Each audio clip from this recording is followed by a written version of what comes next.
Mesdames et messieurs, bonjour et bienvenue dans le magazine du savoir.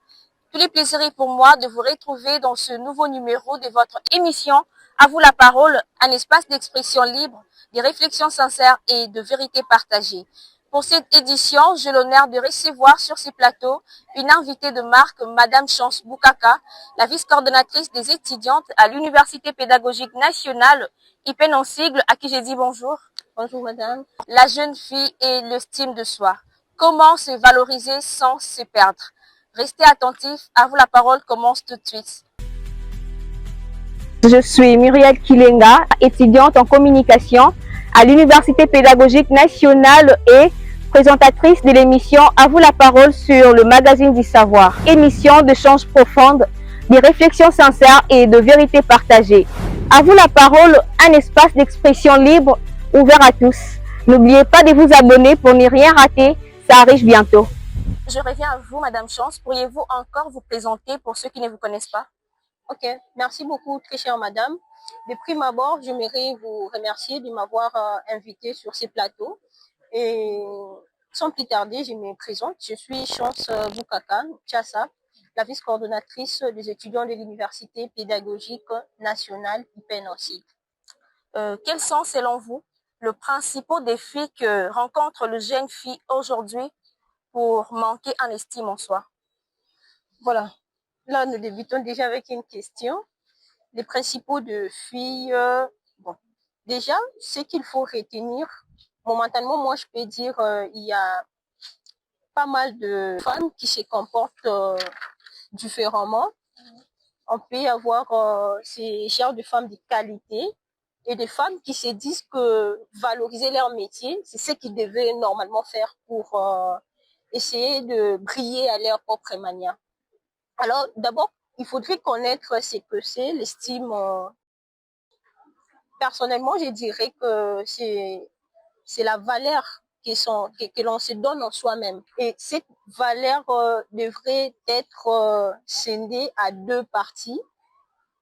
Premièrement, j'aimerais parler de la connaissance de soi, savoir ce qu'on est. Personnellement, je suis Chance Boukaka, mais je dois savoir ce que je suis. Et deuxièmement, nous devrions penser à la confiance, nous devrions prendre la confiance en soi-même, croire et agir par rapport à ce qu'on a comme capacité. Déjà, pour essayer un peu d'expliciter quant à ces sujets, j'aimerais d'abord parler des objectifs. Lorsqu'on connaît ces objectifs, on saura comment est-ce qu'on pourra s'en sortir dans sa vie, sa propre vie. Personnellement, moi, je peux me dire que je ne vois pas les apparences. Je ne me contente que de ce que j'ai. Il y a des femmes qui cherchent à se propulser dans plusieurs autres domaines. Mais moi, étant une femme également, je me dis que je vais me lancer dans la vie politique. Mais pour se lancer dans la vie politique, que dois-je faire? Je dois commencer par une source. Je ne vais pas directement me lancer dans la vie politique. Je peux dire que pour débuter, je pourrais d'abord commencer à suivre une personne et avoir la grâce ou encore la connaissance, recevoir la connaissance que cette personne a pour que je puisse vendre également mon image. Ou soit par ma propre capacité, puisque je me dis j'ai confiance en moi-même. Pourquoi ne pas me lancer seule? Mais il y a ces genres de filles qui se disent que pour se faire propulser, elles devaient se prostituer. Pour se faire propulser, elles devaient créer une entreprise, entreprendre. Il y a plusieurs catégories de femmes. Pour répondre à votre question.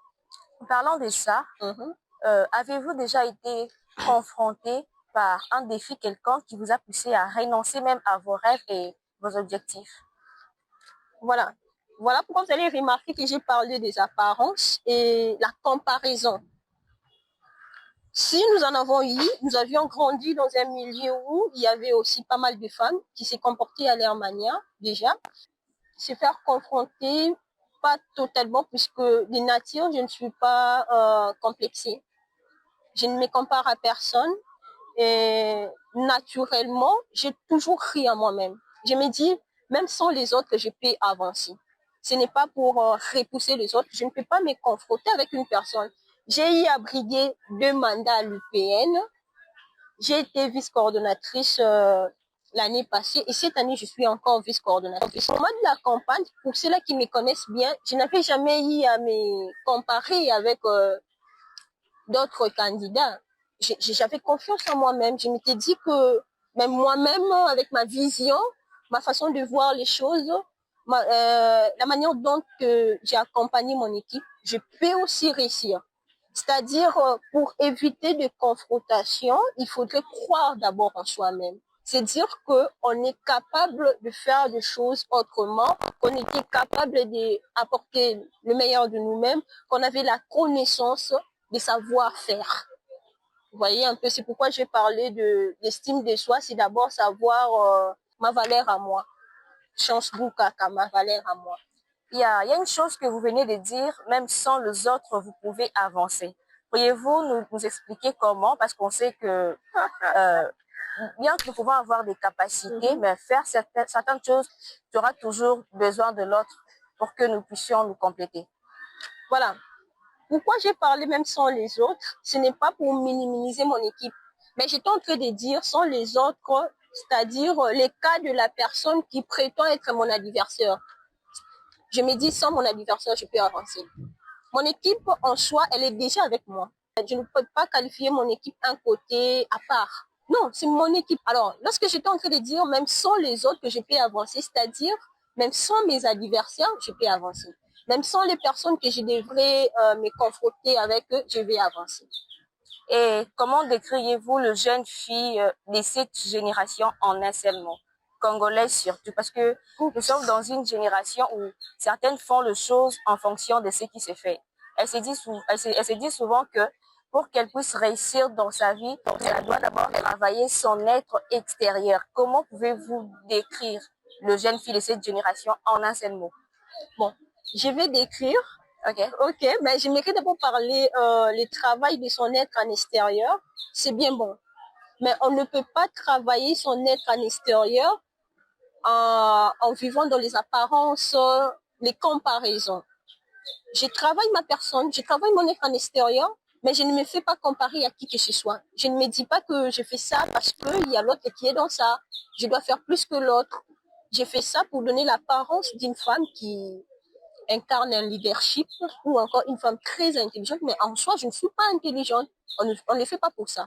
Alors, pour essayer de décrire la femme, la jeune fille congolaise en un mot, je pense qu'il serait difficile puisque toutes ne sont pas pareilles. Voilà, là je sais, bien que dans chaque cas, il y a toujours des exceptions, il y a toujours une exception, mais pourriez-vous quand même nous décrire la jeune fille actuelle en un seul mot? Bon, personnellement, je ne peux que dire ce que je suis en train de vivre pour ne pas prendre parole à la place des autres. La jeune fille congolaise en un seul mot, c'est cette femme-là qui est épanouie. S'il faut parler dans le sens positif, c'est cette femme-là qui apporte le changement. Parce que aujourd'hui, nous allons le dire quand même, la majorité de jeunes filles s'y met aussi dans le leadership, dans la gestion de bonne gouvernance.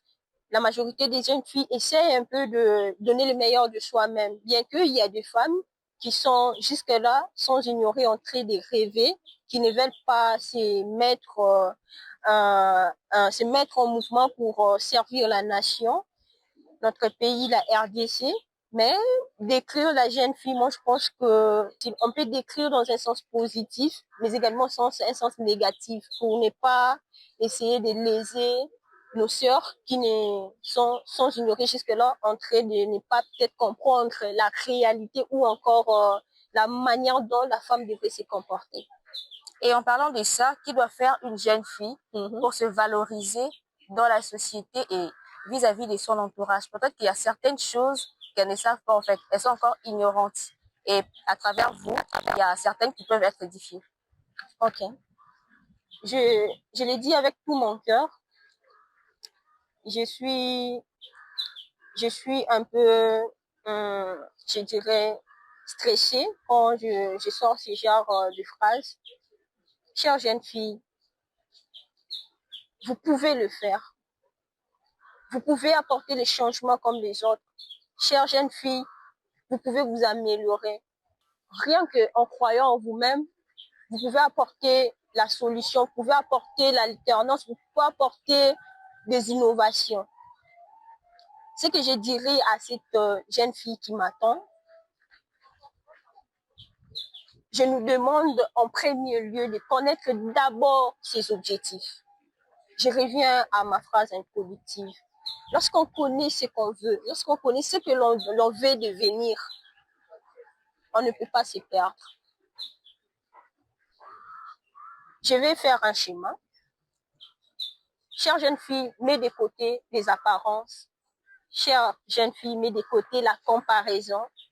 Chère jeune fille, n'en vis pas. Reste-toi, connais-toi toi-même.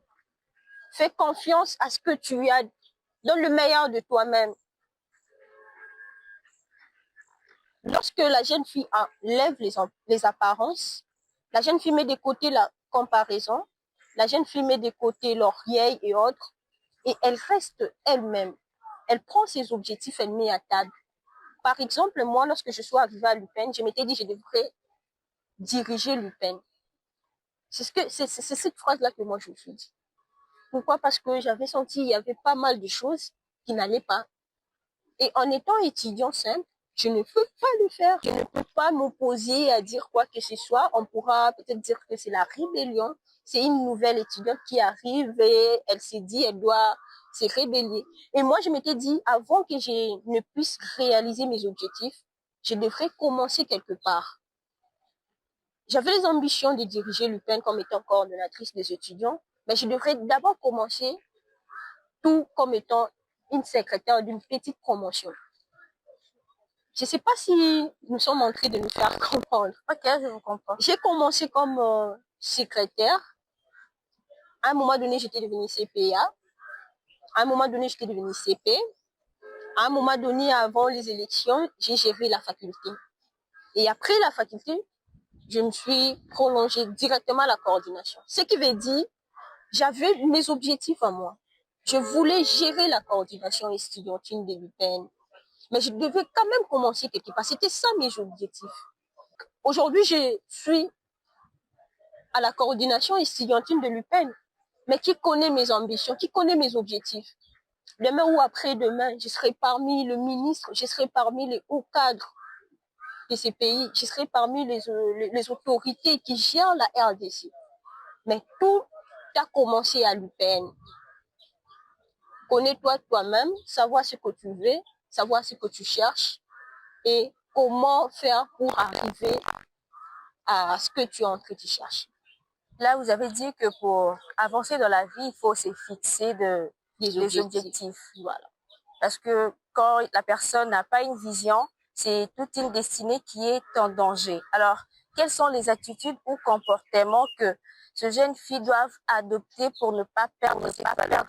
Parce que ça nous arrive d'être critiqué et à certaines personnes, une fois qu'on les critique, ils renoncent à ses rêves, la personne renonce à la personne n'a même plus le courage d'avancer.